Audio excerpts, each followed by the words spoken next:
And she's the local therapist who was arrested earlier this week, facing accusations of having an inappropriate relationship with one of her teen patients. Tonight, in a story you'll only see here, we look into the bombshell allegations against the Topeka therapist, plus what all this means for her license to practice.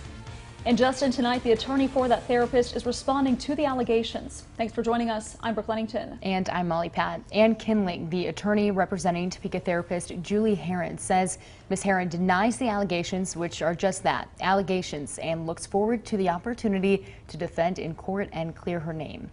Now, just this week on Wednesday, Herron was arrested for unlawful sexual relations. She was booked into the Shawnee County Jail on a $10,000 bond. She bonded out hours later and remains free tonight. We go to KSNT News reporter Lindley Lund now, and she's been looking into this all day. So, Lindley, what's the latest? Molly, Brooke, now these allegations originally occurred 5 years ago when Julie Herron worked at this facility here behind me. And what some may actually find surprising is that Herron can continue to work even while facing these allegations. Explosive allegations in court documents we obtained say Julie Herron, a Topeka therapist, started an inappropriate relationship with a 17-year-old patient at Florence Crittenton. Crittenton is a psychiatric residential treatment facility for at-risk girls and young women.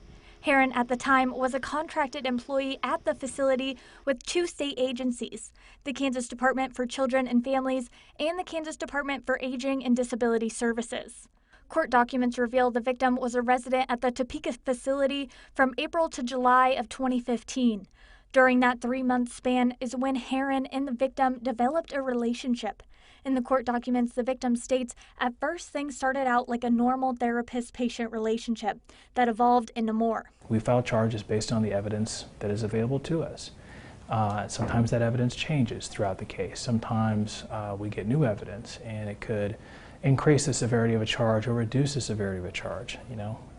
That's what we do. According to court documents, despite the victim being a resident at Crittenton and not supposed to leave the facility, Herron would take the victim off-site, which is where much of the sexual abuse occurred, according to allegations the victim made in public court documents.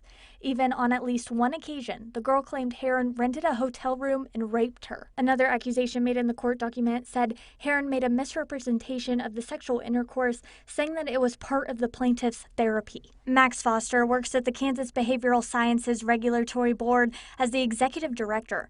That board is in control of therapists' license. Foster told me that they actually just began an investigation into the complaints against Herron after KSNT News made them aware of the accusations. We want to make sure that we interview everyone that's involved, determine all the facts involved, and provide a thorough report and investigation so that the Complaint Review Committee can make the proper determination of the facts.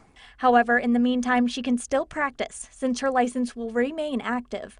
He also said this investigation could take up to 4 to 6 months, meaning that even if these accusations are true, Herron would still be able to practice until the investigation is complete.